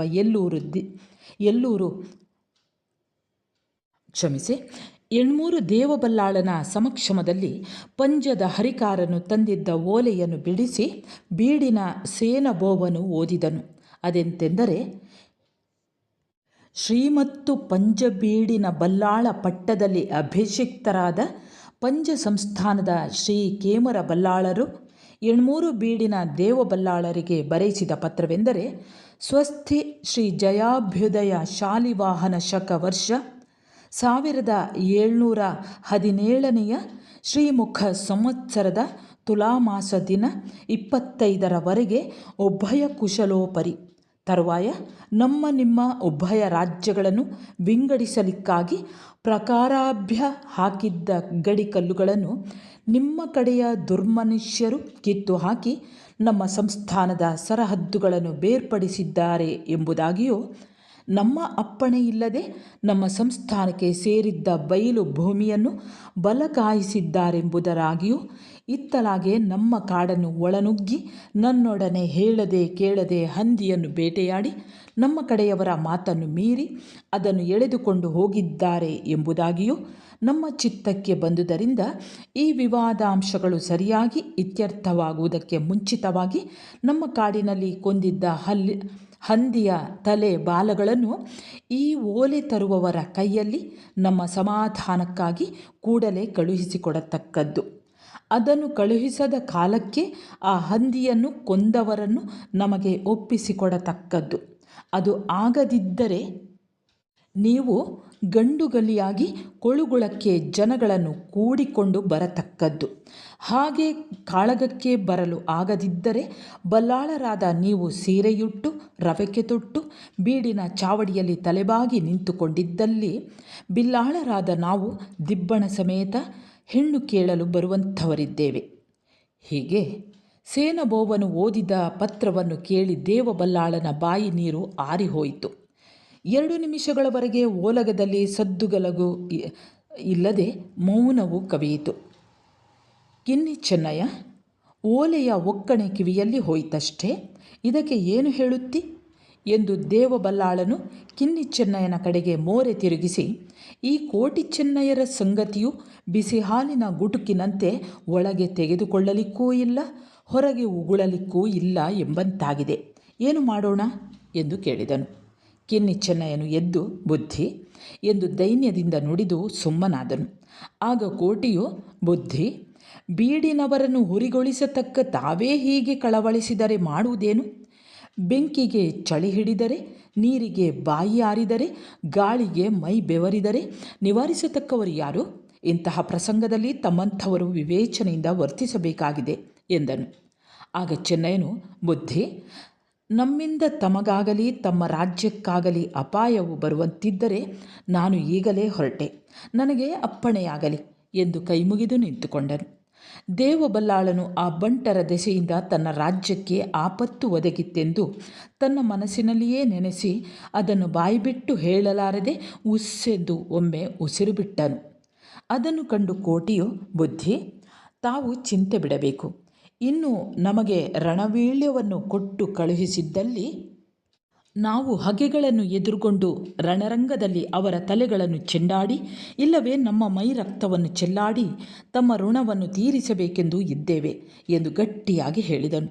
ಈ ಮಾತುಗಳ ಗಾಳಿಯು ಬೀಸುತ್ತಲೇ ಅಲ್ಲಿದ್ದವರ ಗರ್ವೋದ್ರೇಕದಿಂದಲೂ ಭುಜಗಳ ಚಪ್ಪಾಳೆಯಿಂದಲೂ ಆ ಆಸ್ಥಾನವು ಕದಡಿದಂತಾಯಿತು. ಸಿಟ್ಟಿ ಬೀಸುವ ಓಲೆ, ಸುಡುಗಾಡು ಓಲೆ, ಸೊಕ್ಕಿನ ಓಲೆ, ಬಿರುನುಡಿಗಳು ಬಾಯಿಂದ ಬಾಯಿಗೆ ಹರಿದುವು. ಒಬ್ಬಿಬ್ಬರು ಆ ಓಲೆಕಾರನ ಮೇಲೆ ಕೈ ಮಾಡುವುದಕ್ಕೆ ಹೋದರು. ಕೋಟಿಯು ಬೇಡವೆಂದು ತಡಿಸಿದರೂ ಬೀಡಿನ ಮಂಜು ಪೆರ್ಗಡೆ ಎಂಬವನು ಆ ಓಲೆಯ ಕಡೆ ಕುಡಿ ಕತ್ತರಿಸಿ ಅದನ್ನು ಓಲೆಕಾರನ ಕೊರಳಿಗೆ ಕಟ್ಟಿ ಅವನನ್ನು ಬೈದು ಭಂಗಿಸಿ ಚಾವಡಿಯಿಂದ ಹೊರಕ್ಕೆ ದಬ್ಬಿ ಅವಮಾನ ಮಾಡಿ ಕಳುಹಿಸಿಬಿಟ್ಟನು. ಹೀಗೆ ಮೋರೆಗೆ ಮಂಗಳಾರತಿಯಾಗಿ ಪಂಜಕ್ಕೆ ಹಿಂತೆರಳಿದ ತನ್ನ ಕಡೆಯ ಹರಿಕಾರನನ್ನು ಕಂಡು ಚೆಂದುಗೆಡಿಯು ಅತ್ಯಂತ ಕೋಪಾಟೋಪದಿಂದ ಕೇಮರ ಬಲ್ಲಾಳನ ಬಳಿಗೆ ಹೋಗಿ ಎಣ್ಮೂರಿನ ಮೇಲೆ ದಾಳಿವರಿದು ಹೊರಡುವುದಕ್ಕೆ ಎಲ್ಲವೂ ಸಿದ್ಧವಾಗಿರಬೇಕು ಎಂದು ಅಪ್ಪಣೆ ಕೊಡಿಸಿ ತಾನು ಸ್ವತಃ ಪಡುಮಲೆಯವರೆಗೆ ತೀವ್ರಗತಿಯಿಂದ ಹೋಗಿ ತೂಕಡಿಸುತ್ತಿದ್ದ ಪೆರುಮಾಳು ಬಲ್ಲಾಳನನ್ನು ಎಚ್ಚರಿಸಿ ಸೇನಾ ಸಮೇತವಾಗಿ ಪಂಜದವರ ಪಕ್ಷವನ್ನು ಸೇರಿಕೊಳ್ಳುವಂತೆ ಆತನ ಸಹಾಯವನ್ನು ಅಪೇಕ್ಷಿಸಿದನು. ತುಲಾಮಾಸವು ಕಳೆದು ವೃಶ್ಚಿಕ ಮಾಸವು ತಲೆದೋರಿ 10 ದಿನಗಳು ದಾಟಿ ಹೋದವು. ಗದ್ದೆಗಳಲ್ಲಿದ್ದ ಪೈರು ಒಕ್ಕಲಿಗನ ಅಂಗಳದಲ್ಲಿ ಮೊದಲೇ ಭದ್ರವಾಗಿ ಸೇರಿಕೊಂಡಿತ್ತು. ನೀರಿದ್ದಲ್ಲಿ ಸುಗ್ಗಿಯ ಬೆಳೆಯು 1.5 ಗೇಣು ಮೇಲೆ ಬಂದಿತ್ತು. ಹಿಂಗಾರು ಮಳೆಯು ಬಾರದೆ ಆಕಾಶವು ಶುಭ್ರವಾಗಿತ್ತು. ಮಳೆಗಾಲದಲ್ಲಿ ಸ್ತಬ್ಧವಾಗಿ ಹೋಗುವ ಜನರ ಕ್ರಿಯಾಕಲಾಪಗಳು ಈ ಮೊದಲೇ ಸರಾಗವಾಗಿ ನಡೆಯತೊಡಗಿದ್ದುವು. ಬೆಟ್ಟದ ತೊರೆಗಳಲ್ಲಿ ನೀರು ಇಳಿದುದರಿಂದ ಹೇರಾಟದ ಎತ್ತುಗಳು ಗಟ್ಟದ ಸರಕನ್ನು ತುಳುನಾಡಿಗೆ ಹೊತ್ತುಕೊಂಡು ಬರುವುದಕ್ಕೆ ಪ್ರಾರಂಭವಾಗಿತ್ತು. ತುಳುನಾಡಿನ ಅತ್ಯಂತ ಪ್ರಸಿದ್ಧವಾದ ಸುಬ್ರಹ್ಮಣ್ಯ ಜಾತ್ರೆಯು ಸಮೀಪಿಸಿತು. ಜಾತ್ರೆಗೆ 4 ದಿವಸ ಮುಂಚಿತವಾಗಿ ಪೆರುಮಾಳು ಬಲ್ಲಾಳನು ಮಂದಿ ಮಾರ್ಬಲರೊಡನೆ ಪಡುಮಲೆಯಿಂದ ತೆರಳಿ ಪೆರ್ಲಪಾಡಿಯ ಮಾರ್ಗವಾಗಿ ಹೋಗಿ ಯರುಕಡಪಿನ ಹತ್ತಿರಕ್ಕೆ ಬಂದು ಇಳಿದನು. ಪಂಜದ ಕೇಮರ ಬಲ್ಲಾಳನ ಜನಗಳು ಸಾಮಾನು ಸರಂಜಾಮನ್ನು ಶೇಖರಿಸಿಕೊಂಡು ಕಡವಿನ ಆಚೆಗೆ ಇದ್ದರು. ಕೇಮರನ ಇನ್ನೊಂದು ದಂಡು ಎಣ್ಮೂರಿನ ಸರಹದ್ದಿನ ಕಂಡಿ ಕಣಿವೆಗಳನ್ನು ಕಟ್ಟಿ ರಸ್ತೆ ಮುಸ್ತೈದೆಗಳು ಎಣ್ಮೂರಿಗೆ ಹೋಗುವುದನ್ನು ನಿಲ್ಲಿಸಿಬಿಟ್ಟವು. ಈ ಸೈನ್ಯವು ಕಳ್ಳದಾರಿಯಾಗಿ ಬಂದು ತನ್ನ ರಾಜ್ಯದ ಗಡಿಗಳಲ್ಲಿ ಬಲಕಾಯಿಸಿ ನಿಂತಿದ್ದ ಸುದ್ದಿಯು ಜಾತ್ರೆಯ ಮುಂಚಿನ ದಿವಸ ಎಣ್ಮೂರಿನ ದೇವಬಲ್ಲಾಳನಿಗೆ ಗೊತ್ತಾಗಿ ತನ್ನ ಕಡೆಯ 500 ಮಂದಿಯ ಎಣ್ಮೂರು ದೇವಸ್ಥಾನದ ಮುಂದುಗಡೆಯ ಬೈಲಿನಲ್ಲಿ ನಿಲ್ಲಿಸಿ ಜಗಳವಾಡುವುದಕ್ಕೆ ಸಿದ್ಧವಾಗಿದ್ದನು. ಯುದ್ಧದ ಸಿದ್ಧತೆಯನ್ನು ಕಂಡು ಕೇಳಿದ ಸೀಮೆಯವರು ತಮ್ಮ ಬದುಕುಬಾಳನ್ನು ದನಕರುಗಳನ್ನು ದೂರಕ್ಕೆ ಸಾಗಿಸಲು ಪ್ರಯತ್ನಿಸಿದರು. ಚಿನ್ನ ಬೆಳ್ಳಿ ಇದ್ದವರು ಅದನ್ನು ನೆಲಮರೆ ಮಾಡಿಕೊಂಡು ತಮ್ಮ ಮನೆಗಳನ್ನು ಕಾದುಕೊಂಡಿದ್ದರು. ಮರ್ದಾಳ ಸೀಮೆಯ ರೈತರು ಲೂಟಿಯ ಭಯದಿಂದ ತಮ್ಮ ಹೆಂಡತಿ ಮಕ್ಕಳು ಆದಿಯಾಗಿ ಸರ್ವಸ್ವವನ್ನು ಕೊಕ್ಕಡದ ಮಾರ್ಗವಾಗಿ ಸಾಗಿಸಿಬಿಟ್ಟರು. ಮಾರ್ಗಶಿರ ಶುದ್ಧ ಷಷ್ಠಿಯ ದಿನ ಸೂರ್ಯೋದಯಕ್ಕೆ ಸರಿಯಾಗಿ ದೇವಬಲ್ಲಾಳನು ಕೋಟಿ ಚೆನ್ನಯರಿಗೆ ತೊಡವು ತಾಂಬೂಲಗಳನ್ನು ಕೊಟ್ಟು ತನ್ನ ಸೈನ್ಯಕ್ಕೆ ಅವರನ್ನು ಮುಖಂಡರನ್ನಾಗಿ ಮಾಡಿ ಅವರ ಆಜ್ಞಾನುಸಾರವಾಗಿ ನಡೆಯುವುದಕ್ಕೆ ಅನುವಾದನು. ಕೋಟಿ ಚೆನ್ನಯರು ಸೈನ್ಯದ ಜನದಲ್ಲಿ ಬೀಡಿನ ಪಹರೆಗೂ ಎಣ್ಮೂರಿನ ಚೌಸುತ್ತಿನ ಕಾವಲಿಗೂ ಬಲ್ಲಾಳನ ಚಾಕರಿಗೂ ಬೇಕಾದಷ್ಟು ಮಂದಿಯನ್ನು ವಿಂಗಡಿಸಿ ಉಳಿದ ಅರೆವಾಸಿ ಮಂದಿಯನ್ನು ತಮ್ಮ ಸಂಗಡ ಕೂಡಿಕೊಂಡು ಎಣ್ಮೂರು ದೇವಸ್ಥಾನದ ದಾರಿಯನ್ನು ಹಿಡಿದರು. 2 ಮಾರು ಏರುವಷ್ಟರಲ್ಲಿ ಇತ್ತಂಡದವರಿಗೆ ಮುಖ ಸಂಧಿಸಿ ಜಗಳಕ್ಕೆ ಪ್ರಾರಂಭವಾಯಿತು. ಇಕ್ಕಡೆಯವರು ಎಸೆದ ಬಾಣಗಳಿಂದ ಅನೇಕರು ಮಡಿದು ಬಿದ್ದರು. 3 ಗಳಿಗೆಯಲ್ಲಿ ಪಂಜದ ಕೇಮರ ಬಲ್ಲಾಳನು ಏರಿದ್ದ ಕುದುರೆಯ ಕಣ್ಣಿಗೆ ಬಾಣವು ತಗಲಿ ಬಲ್ಲಾಳನು ಕುದುರೆಯಿಂದ ಕೆಳಕ್ಕೆ ಬಿದ್ದು ಯುದ್ಧರಂಗದಿಂದ ಓಡಿ ಹೋದನು. ಎಣ್ಮೂರಿನ ಕಡೆಯಿಂದ ಯುದ್ಧ ಮಾಡುತ್ತಿದ್ದ ಮಂಜು ಹೆಗ್ಗಡೆ ಎಂಬ ವೀರನು ಜಖಂ ಆಗಿ ಅಲ್ಲಿಯೇ ಮೃತನಾದುದನ್ನು ಕಂಡು ಎಣ್ಮೂರಿನವರು ಹಿಮ್ಮೆಟ್ಟಿ ಪಲಾಯನದ ಮಾರ್ಗವನ್ನು ನೋಡುತ್ತಿದ್ದರು. ಆ ಹೊತ್ತಿಗೆ ಸರಿಯಾಗಿ ಪೆರುಮಾಳ ಬಲ್ಲಾಳನು ಚೆಂದುಗೆಡಿಯು ತಮ್ಮ ಕುದುರೆಗಳನ್ನು ದೌಡಾಯಿಸಿಕೊಂಡು ಮುಂದೊತ್ತಿ ಬರುವಂಥವರಾದರು. ಎಣ್ಮೂರಿನವರು ಕಾಲಿಗೆ ಬುದ್ಧಿ ಹೇಳತೊಡಗಿದರು. ಎಣ್ಮೂರಿನ ಜನಗಳು ನಿಂದು ನಿತ್ತರಿಸಲಾರದೆ ಹಿಂತೆಗೆದು ಹೋಗುವುದನ್ನು ಕೋಟಿ ಚೆನ್ನಯರು ಕಂಡು ತಮ್ಮ ಕತ್ತಿಗಳನ್ನು ಜಳಪಿಸುತ್ತಾ ಇರಿಸಿಕೊಂಡು ಬಂದವರನ್ನು ತಮ್ಮ ಖಡ್ಗಕ್ಕೆ ಆಹುತಿಯನ್ನಾಗಿ ಮಾಡುತ್ತಾ ಓಡಿ ಹೋಗುವವರನ್ನು ಮುಖ ತಿರುಗಿ ಯುದ್ಧ ಮಾಡಬೇಕೆಂದು ಹುರಿಗೊಳಿಸುತ್ತಾ ಬಾಕಿ ಮಾರು ಗದ್ದೆಗೆ ಬಂದರು. ಅಷ್ಟರಲ್ಲಿ ಶತ್ರು ಸೈನ್ಯದ 200 ಜನರು ಅವರನ್ನು ಮುಸುಕಿ ಮುತ್ತಿದರು. ತಮ್ಮನ್ನು ಬಳಸಿಕೊಂಡು ನಿಂತಿದ್ದ ಹಗೆಯವರನ್ನು ಕಂಡು ಕೋಟಿ ಚೆನ್ನಯರು ಬೆನ್ನಿಗೆ ಬೆನ್ನು ಕೊಟ್ಟು ನಿಂತು ಸುತ್ತಮುತ್ತಲಿಂದ ಬರತಕ್ಕ ಏಟುಗಳನ್ನು ಒಂದು ಗಳಿಗೆಯವರೆಗೆ ತಪ್ಪಿಸಿಕೊಂಡರು. ತರುವಾಯ ಅವರಿಬ್ಬರು ಕಬ್ಬಿನ ತೋಟಕ್ಕೆ ಬಿದ್ದ ಮರಿಯಾನೆಗಳಂತೆಯೂ ಕುರಿ ಹಿಂಡನ್ನು ನುಗ್ಗಿದ ಹುಲಿಮರಗಳಂತೆಯೂ ಶತ್ರುಗಳನ್ನು ಕೈಗೆ ಸಿಕ್ಕಂತೆ ಕೊಲ್ಲುತ್ತಾ ರಣಭಯಂಕರರಾಗಿ ಯುದ್ಧ ಮಾಡುತ್ತಿದ್ದಾಗ ಒಂದು ಚಿತ್ರ ಬಾಣವು ಕೋಟಿಯ ಅಪಾಯ ಸ್ಥಾನಕ್ಕೆ ತಗಲಿ ಅವನನ್ನು ಕಲ್ಲುಗೊಂಬೆಯಂತೆ ಮಾಡಿಬಿಟ್ಟಿತು. ಅದನ್ನು ಕಂಡು ಚೆನ್ನಯ್ಯನು, ಅಣ್ಣ, ಕಾಲು ತಿರುಗಿಸಿ ಎಂದು ಚೀರಿದನು. ಆಗ ಕೋಟಿ, ತಮ್ಮ, ತಲೆಗೆ ಏರಿದೆ ಚಿತ್ರಬಾಣ, ಎದೆಯನ್ನು ಸೀಳಿದೆ ಶಿಳೀಮುಖ, ಕಣ್ಣಿಗೆ ಬೀಸಿದೆ ಅರಸಿನ ಹುಡಿ ಎಂದು ಅಸ್ಫುಟವಾಗಿ ಹೇಳಿ ಕೂಡಲೇ, ತಮ್ಮ, ನೀನು ಯಾವಾಗಲೂ ಹಿಂದು ಮುಂದು ನೋಡುವುದಿಲ್ಲ, ಅಗೋ ನಿನ್ನ ಬೆನ್ನ ಹಿಂದೆ ಎಂದು ಕೈ ಸನ್ನೆ ಮಾಡಿದನು. ಆ ಹೊತ್ತಿಗೆ ಸರಿಯಾಗಿ ಒಬ್ಬನು ಚೆನ್ನಯ್ಯನ ಬೆನ್ನ ಹಿಂದೆ ಕಳ್ಳ ಹೆಜ್ಜೆಯಿಂದ ನುಸುಳಿಕೊಂಡು ತನ್ನ ಕತ್ತಿಯನ್ನು ಆತನ ಕೊರಳಿಗೆ ಇಟ್ಟಿದ್ದನು. ತಕ್ಷಣವೇ ಚೆನ್ನಯ್ಯನು ಮೋರೆಯನ್ನು ತಿರುಗಿಸಿ ಇದ್ದಲ್ಲಿಂದ ಪುಟನೆಗೆದು, ಅಣ್ಣ, ಇದು ನೆಗಳೆ, ಹರಿದು ಬಂದು ಕಚ್ಚುವ ಸ್ವಭಾವದ್ದು, ಕಣ್ಣಿಂದ ಕಾಣಲಿಕ್ಕಿಲ್ಲ, ಕೈಯಿಂದ ಮುಟ್ಟಲಿಕ್ಕಿಲ್ಲ ಎಂಬಂತೆ ಹಿಂದುಗಡೆಯಿಂದ ಬಂದಿದೆ ಎಂದು ಹೇಳಿ ತುಂಟ ಕುದುರೆಯಂತೆ ಕಾಲಿನಿಂದ ಒದೆದು ಬಿಟ್ಟನು. ಆ ಏಟು ಸಿಡಿಲಿನಂತೆ ಚಂದುಗೆಡಿಯ ಕಪಾಲಕ್ಕೆ ಬಿದ್ದು ಅವನು ಕಾಯಬಿಟ್ಟು ಸಂದನು. ಚಂದುಗೆಡಿಯು ಸತ್ತದ್ದೇ ತಡ. ಅವನ ಸೈನಿಕರು ಕೊಳುಗುಳವನ್ನು ಬಿಟ್ಟು ಓಡತೊಡಗಿದರು. ಹೊತ್ತು ತಲೆಗೆ ಬರುವಷ್ಟರಲ್ಲಿ ಯುದ್ಧವು ಮುಗಿಯಿತು.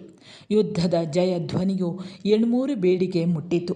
ಆಗ ದೇವಬಲ್ಲಾಳನು ಆ ವೀರರನ್ನು ಮಹಾ ಸಂಭ್ರಮದಿಂದ ಕಾಣುವುದಕ್ಕಾಗಿ ಪಟ್ಟದ ಜೋಡಿ ಕುದುರೆಗಳನ್ನು 2 ಪಲ್ಲಕ್ಕಿಗಳನ್ನು ಸಿಂಗರಿಸಿಕೊಂಡು ಕಾಲ್ನಡೆಯಾಗಿ ಬಂದು ದೇವಸ್ಥಾನದ ಮುಂದುಗಡೆಯ ಬಾಕಿಮಾರು ಗದ್ದೆಯಲ್ಲಿ ಗಾಯಗೊಂಡು ಬಿದ್ದಿದ್ದ ಕೋಟಿ, ಅವನ ಕಡೆಗಾಲದ ಸೇವೆ ಮಾಡುತ್ತಲಿದ್ದ ಚೆನ್ನಯ್ಯ, ಇವರಿಬ್ಬರ ಹಿಂದುಗಡೆಯಲ್ಲಿ ಪಶ್ಚಾತ್ತಾಪದ ಮುಖ ಮುದ್ರೆಯಿಂದ ಮಾತಿಲ್ಲದೆ ನಿಂತಿದ್ದ ಪೆರುಮಾಳು ಬಲ್ಲಾಳ ಈ ಮೂವರನ್ನು ಕಂಡನು.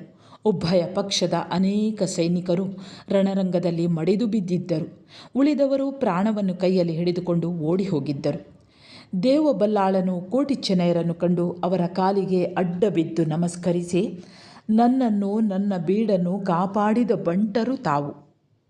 ತಮ್ಮ ಅಡಿಯಾಳಾದ ನನ್ನನ್ನು ಕಾಯಬೇಕು. ನನ್ನ ಹಣೆಯನ್ನು ಕಡಿದು ತಮಗೆ ಮಣೆಯನ್ನಾಗಿ ಇಟ್ಟರೂ ತಮ್ಮ ಉಪಕಾರವನ್ನು ತೀರಿಸಲಾರೆನು. ಇನ್ನು ತಾವು ಈ ರಣಭೂಮಿಯನ್ನು ಬಿಟ್ಟು ಈ ಪಲ್ಲಕ್ಕಿಗಳಲ್ಲಿ ಓಲಗವಾಗಿ ಬೀಡಿನ ಚಾವಡಿಗೆ ದಯಮಾಡಿಸಿ ನನ್ನ ರಾಜ್ಯವನ್ನೆಲ್ಲ ಉದ್ಧರಿಸಬೇಕು ಎಂದು ಭಕ್ತಿಪೂರ್ವಕವಾಗಿ ಬೇಡಿಕೊಂಡನು. ಅಷ್ಟರಲ್ಲಿ ಪೆರುಮಾಳು ಬಲ್ಲಾಳನು ಮುಂದಕ್ಕೆ ಬಂದು ತನ್ನ ಕೈಗಳನ್ನು ಹಣೆಯ ಮೇಲೆ ಇಟ್ಟುಕೊಂಡು, ನಾನು ಸಾಕಿದ ಮರಿಗಳ ಮೇಲೆ ಕೈ ಮಾಡಿದ ಪಾಪಿ ನಾನು, ಈ ಪಾಪಕ್ಕೆ ಇದೇ ಪ್ರಾಯಶ್ಚಿತ್ತ ಎಂದು ಹೇಳಿ ತನ್ನ ಕೈಯಲ್ಲಿದ್ದ ಸುರಗಿಯು ತನ್ನ ಹೊಟ್ಟೆಯೊಳಗೆ ಚುಚ್ಚಿಕೊಳ್ಳುವಷ್ಟರಲ್ಲಿ ಕೋಟಿಯು, ಬೇಡ ಬುದ್ಧಿ, ಕೈ ತಡೆಯಿರಿ ಎಂದು ಸಂಜ್ಞೆ ಮಾಡಿದನು. ಆಗ ಚೆನ್ನಯ್ಯನು ಎದ್ದು ಪೆರುಮಾಳು ಬಲ್ಲಾಳನ ಕೈಯಲ್ಲಿದ್ದ ಸುರಗಿಯನ್ನು ಕಸಕೊಂಡನು. ಇತ್ತ ಕೋಟಿಯು ಮೈರಕ್ತದ ಪ್ರವಾಹದಲ್ಲಿ ಆತನ ಪ್ರಾಣವು ಮುಳುಗೇಳುತ್ತಿತ್ತು. ಅವನು ತಮ್ಮನೊಡನೆ, ನನ್ನನ್ನು ಈ ಶಿವಾಲಯದ ಇದಿರಾಗಿ ಮಲಗಿಸಿಬಿಡು ಎಂದು ಹೇಳಿ ಆಕಾಶದ ಕಡೆಗೆ ದೃಷ್ಟಿಯನ್ನು ತಿರುಗಿಸಿ, ಚೆನ್ನಯ್ಯ, ಈ ದಿನ ಸುಬ್ರಹ್ಮಣ್ಯ ಜಾತ್ರೆ, ದೇವರು ರಥಾರೋಹಣವಾಗಿದ್ದಾರೆ. ಗರುಡ ಪಕ್ಷಿಯು ತನ್ನ ರೆಕ್ಕೆಗಳನ್ನು ಬಿಚ್ಚಿ ಮಂಡಲಾಕಾರವಾಗಿ ರಥದ ಮೇಲೆಯೇ ಆಕಾಶದಲ್ಲಿ ಸುತ್ತುವಂತೆ ಈ ಕಾಯ ಬಿಟ್ಟು ಕೈಲಾಸಕ್ಕೆ ಹೋಗಲು ನನ್ನ ಆತ್ಮವು ಹಾರೈಸುತ್ತಲಿದೆ. ಆದರೆ ನನಗೆ ಸ್ವರ್ಗಕ್ಕೆ ನೀರು ಕೊಡುವ ಮುಂಚೆ ದೇವಸ್ಥಾನದಲ್ಲಿ ಪೂಜೆಯಾಗಲಿ ಎಂಬ ಮಾತುಗಳನ್ನು ಮೆಲ್ಲನೆ ಒಂದೊಂದಾಗಿ ಹೇಳಿದನು. ಸೂರ್ಯನು ಅಸ್ತಕ್ಕೆ ಹೋದನು. ದೇವಸ್ಥಾನದಲ್ಲಿ ಘಂಟಾನಾದವು ಕೇಳಿಸಿತು. ಪೂಜೆಗೆ ಪ್ರಾರಂಭವಾಯಿತು. ಮುಂಚಿನ ಕಾಲದಲ್ಲಿ ಎಂಥ ಭಯಂಕರ ಯುದ್ಧವು ನಡೆಯುತ್ತಲಿದ್ದರೂ ದೇವಸ್ಥಾನದ ಪೂಜಾ ವಿಧಿಗಳಿಗೆ ಇತ್ತಂಡದವರಿಂದಲೂ ಅಡ್ಡಿಯಾಗುತ್ತಿರಲಿಲ್ಲ. ಪೂಜೆಯಾಗಿ ದೇವಸ್ಥಾನದ ಬ್ರಾಹ್ಮಣನು ಹೊರಗೆ ತೆಗೆದುಕೊಂಡು ಬಂದ ಆರತಿಯನ್ನೂ ತೀರ್ಥವನ್ನು ಕೋಟಿಯು ಸ್ವೀಕರಿಸಿ ದೇವಬಲ್ಲಾಳನನ್ನು ಹತ್ತಿರಕ್ಕೆ ಕರೆದು, ಬುದ್ಧಿ, ಇನ್ನು ಮುಂದೆ ಸಹಸ್ರಾವಧಿ ಕಾಲ ಈ ಮಹಾಲಿಂಗೇಶ್ವರನ ಪೂಜೆಯು ನಡುಮಲೆಯಲ್ಲಿ ಅರವಟ್ಟಿಗೆ ಇಟ್ಟಿರುವ ಆ ಬ್ರಾಹ್ಮಣರ ಕೈಯಿಂದ ನಡೆಸಬೇಕು ಎಂದು ನಂಬಿಕೆಯನ್ನು ತೆಗೆದುಕೊಂಡು ಬಾಯಿಗೆ ತೀರ್ಥವನ್ನು ಹೊಯ್ದುಬಿಡಿ ಎಂದು ಸೂಚಿಸಿ ಬಾಯಿ ತೆರೆದನು. ದೇವಬಲ್ಲಾಳನು ಪೆರುಮಾಳು ಬಲ್ಲಾಳನು ಆತನ ಒಂದೊಂದು ಪಕ್ಕದಲ್ಲಿ ಕುಳಿತುಕೊಂಡು ಕೆಂದಾಳೆ ಎಳನೀರನ್ನು ಒಂದಿಷ್ಟು ಆತನ ಬಾಯಿಗೆ ಹೊಯ್ದರು. ಕೋಟಿಯು ಆ ಇಬ್ಬರು ಬಲ್ಲಾಳರ ಕೈಗಳನ್ನು ತನ್ನ ಕೈಗಳಿಂದ ಜೋಡಿಸಿ ಬಿಗಿ ಹಿಡಿದು, ಮುಂದೆ ನೀವು ಕೈಗೂಡಿ ಬದುಕುವುದು ಒಳ್ಳೆಯದು ಎಂದು ಹೇಳಿ ಕಣ್ಣು ಮುಚ್ಚಿದನು. ಮುಚ್ಚಿದ ಕಣ್ಣು ಮತ್ತೆ ತೆರೆಯಲೇ ಇಲ್ಲ. ಕೋಟಿಯು ಪರಂಧಾಮಕ್ಕೆ ಹೋಗುವುದನ್ನು ಕಂಡು ಚೆನ್ನಯ್ಯನು, ಅಣ್ಣನನ್ನು ಬಿಟ್ಟು ನಾನೇತಕ್ಕೆ ಬಾಳಲಿ? ಹುಟ್ಟುವಾಗ ಒಟ್ಟಿಗೇ ಹುಟ್ಟಿದವರು, ಹೋಗುವಾಗಲೂ ಒಟ್ಟಿಗೆ ಹೋಗಬೇಕಷ್ಟೇ. ಅಣ್ಣ, ನಾನು ನಿಮ್ಮ ಬೆನ್ನ ಹಿಂದೆಯೇ ಬಂದೆ ಎಂದು ಹೇಳಿ ಆ ದೇವಸ್ಥಾನದ ಮುಂದುಗಡೆಯಲ್ಲಿದ್ದ ಬಾವಿಯ ಬಾಯಿ ಕಲ್ಲಿಗೆ ತನ್ನ ತಲೆಯನ್ನು ತಾಟಾಡಿಸಿದನು. ಚೆಂದುಗಿಡಿಯ ಕತ್ತಿಯ ತಿವಿತದಿಂದ ರಕ್ತ ಹೋಗಿ ಮೊದಲೇ ಜರ್ಜರಿತವಾದ ಆತನ ಶಿರಸ್ಸಿನ ಒಳಗಿನಿಂದ ಬಿಳಿ ಮೆದುಳಿನ ಮಾಲೆಯೊಂದು ಹೊರಬಂದು ದೇವಸ್ಥಾನದ ಬಲಿಪೀಠದಲ್ಲಿ ಇಟ್ಟಿದ್ದ ಮಲ್ಲಿಗೆಯ ಸರದಂತೆ ಕಲ್ಲಿನ ಮೇಲೆ ಬಿತ್ತು. ಅದರೊಂದಿಗೆ ಆತನ ಆತ್ಮವು ಮೇಲಕ್ಕೇರಿ ಹೋಯಿತು. ಕೂಡಲೇ ಆ ಶಿವಾಲಯದ ಒಳಗೆ ಉರಿಯುತ್ತಲಿದ್ದ ದೀಪಗಳೆಲ್ಲ ತಮ್ಮಷ್ಟಕ್ಕೆ ಆರಿಹೋದವು. ಒಂದು ಗಳಿಗೆಯ ತನಕ ಗುಡುಗು ಮಿಂಚುಗಳು ತೋರಿದವು. ಒನಕೆಯ ಧಾರೆಯಲ್ಲಿ ಮಳೆ ಹೊಯ್ದು ತಟ್ಟನೆ ತಾನಾಗಿ ನಿಂತು ಹೋಯಿತು. ದೇವಬಲ್ಲಾಳನು, ಹಾ ವಿಧಿಯೇ, ಇಂದಿಗೆ ನನ್ನ ರಾಜ್ಯದಲ್ಲಿದ್ದು ನನ್ನನ್ನು ಕಾಪಾಡಿದ ಆನೆಗಳೇ ಬಿದ್ದು ಹೋದವು ಎಂದು ಮುಮ್ಮಲ ಮರುಗಿ ಆ ಎರಡೂ ಶವಗಳನ್ನು ಅಲಂಕರಿಸಿ ತಾನು ತಂದಿದ್ದ ಪಲ್ಲಕ್ಕಿಗಳಲ್ಲಿ ಇರಿಸಿ ಮಹಾ ಸಂಭ್ರಮದಿಂದ ಮೆರವಣಿಗೆ ಮಾಡಿಸಿ ಬೀಡಿಗೆ ಕೊಂಡು ತಂದನು. ಮರುದಿನ 18 ಪೇಟೆಯವರು ಒಂದುಗೂಡಿ ಜಾತಿ ವಿಧಿಗೆ ಅನುಸಾರವಾಗಿ ಶವ ಸಂಸ್ಕಾರವನ್ನು ಸಲ್ಲಿಸಿದರು. ಯಾವ ಹೊತ್ತಿಗೆ ಕೋಟಿಯ ಆತ್ಮವು ಕಾಯವನ್ನು ಕಳಚಿಬಿಟ್ಟಿತ್ತೋ ಆ ವೇಳೆಗೆ ಸರಿಯಾಗಿ ಪಡುಮಲೆಯ ಬೀಡಿಗೆ ಬೆಂಕಿ ಬಿದ್ದು ಅದು ಸುಟ್ಟು ಬೂದಿಯಾಯಿತು. ವಿಚಾರ ಮಾಡಿದ್ದಲ್ಲಿ ಬೀಡಿನವರಿಗೆ ಬಹಳ ನೆಚ್ಚುಮೆಚ್ಚಿನವನಾಗಿ ನಡೆಯುತ್ತಿದ್ದ ಮುದುಕ ಸಾಯಿನ ಬೈದನು ಬೀಡಿನೊಳಗೆ ಯಾರೂ ಇಲ್ಲದ್ದನ್ನು ಕಂಡು ಪೂರ್ವದ್ವೇಷವನ್ನು ತೀರಿಸುವುದಕ್ಕಾಗಿ ಬೀಡಿಗೆ ಕಿಚ್ಚು ಹಾಕಿದನೆಂತಲೂ, ಬೆಂಕಿ ಹತ್ತಿದ ತರುವಾಯ ಬೀಡಿನಿಂದ ಬೇರೆಯವರ ಕಣ್ಮರೆಯಾಗಿ ತಪ್ಪಿಸಿಕೊಳ್ಳಲಾರದೆ ಆ ಬೆಂಕಿಯಲ್ಲಿಯೇ ಆತನು ಬಿದ್ದು ಹತನಾದನೆಂತಲೂ ಹೇಳುವರು. ಎಣ್ಮೂರು ದೇವಬಲ್ಲಾಳನು ಕೋಟಿ ಚೆನ್ನಯರನ್ನು ಸುಟ್ಟು ಶುದ್ಧ ಮಾಡಿಸಿದ್ದಲ್ಲಿ ಅವರ ಸಮಾಧಿಗಳನ್ನು ಕಟ್ಟಿಸಿ ಗರಡಿಗಳನ್ನು ಏರ್ಪಡಿಸಿದನು. ಆ ದೇವಸ್ಥಾನದ ನಿತ್ಯಾರ್ಚನೆಗೆ ಅಂದು ಕೋಟಿ ಚೆನ್ನಯರಿಗೆ ಕವಡಿಯಿಟ್ಟು ನಿಮಿತ್ತ ಹೇಳಿದ ಬ್ರಾಹ್ಮಣನನ್ನು ಕರಿತರಿಸಿ ಅವನಿಗೆ ಉಂಬಳಿಯನ್ನು ಕೊಟ್ಟು ಕೋಟಿಯ ಮಾತನ್ನು ನಡೆಸಿದನು. ಪೆರುಮಾಳು ಬಲ್ಲಾಳನು ಪಡುಮಲೆಗೆ ಹಿಂತೆರಳಿ ಹೊಸ ಬೀಡನ್ನು ಕಟ್ಟಿಸಿ ಕೋಟಿ ಚೆನ್ನಯರ ಕಂಬಳದ ಗದ್ದೆಯ ಬಳಿಯಲ್ಲಿಯೇ ಅವರ ಗುಡಿಗಳನ್ನು ಅಂದವಾಗಿ ಮಾಡಿಸಿ ಅಲ್ಲಿ ಅವರ ಬಿಂಬಗಳನ್ನು ಪ್ರತಿಷ್ಠಿಸಿ ತಾನು ಬದುಕಿರುವಷ್ಟು ಕಾಲ ದಿನಕ್ಕೆ 3 ಸಲ ಆ ಬಿಂಬಗಳ ದರ್ಶನವನ್ನು ಮಾಡುತ್ತಿದ್ದನು. ಕಾಲಗತಿಯಿಂದ ತುಳುನಾಡಿನಲ್ಲಿ ಬಲ್ಲಾಳರ ಸಂಸ್ಥಾನಗಳು ಆ ಮನೆತನವನ್ನು ಕೈಬಿಟ್ಟು ಹೋದರೂ ಅವರ ಬೀಡುಗಳು ಪಾಳು ಬಿದ್ದು ಮಣ್ಣುಗುಪ್ಪೆಯಾದರೂ 4 ಶತಮಾನಗಳ ಹಿಂದೆ ತುಳುನಾಡಿನಲ್ಲಿ ಬಿಲ್ಲರ ಪ್ರಭಾವವು ಹೇಗೆ ಇದ್ದಿತು ಎಂಬುದಕ್ಕೆ ಅನೇಕ ಗ್ರಾಮಗಳಲ್ಲಿ ಕೋಟಿ ಚೆನ್ನಯರಿಗಾಗಿ ಕಟ್ಟಿಸಿದ ಗರಡಿಗಳು ಈಗ ಸಾಕ್ಷಿಗುಡ್ಡೆಗಳಾಗಿವೆ. ಕಾಡಿ ಆಳಿದವರ ಹೆಸರು ಅಳಿಯಿತು. ನಾಡಿನ ಹಿತಕ್ಕಾಗಿ ಕಾದಾಡಿ ಕಾಯ ಬಿಟ್ಟು ಕೈಲಾಸಕ್ಕೆ ಸಂದವರ ಹೆಸರು ಉಳಿಯಿತು. ಸರಿ ವಿದ್ಯಾರ್ಥಿಗಳೇ ಮತ್ತು ಆತ್ಮೀಯರೇ, ಪಂಜೆ ಮಂಗೇಶರಾಯರು ಬರೆದಂತಹ ಕೋಟಿ ಚೆನ್ನಯರು ಅನ್ನುವಂತಹ ದೀರ್ಘ ಪಠ್ಯದ ಕಥೆಯ 3 ಭಾಗಗಳು ಕೂಡ ಇಲ್ಲಿಗೆ ಮುಕ್ತಾಯವಾಗ್ತದೆ. ವಿದ್ಯಾರ್ಥಿಗಳೇ, ಈ ಒಂದು ದೀರ್ಘ ಪಠ್ಯಕ್ಕೆ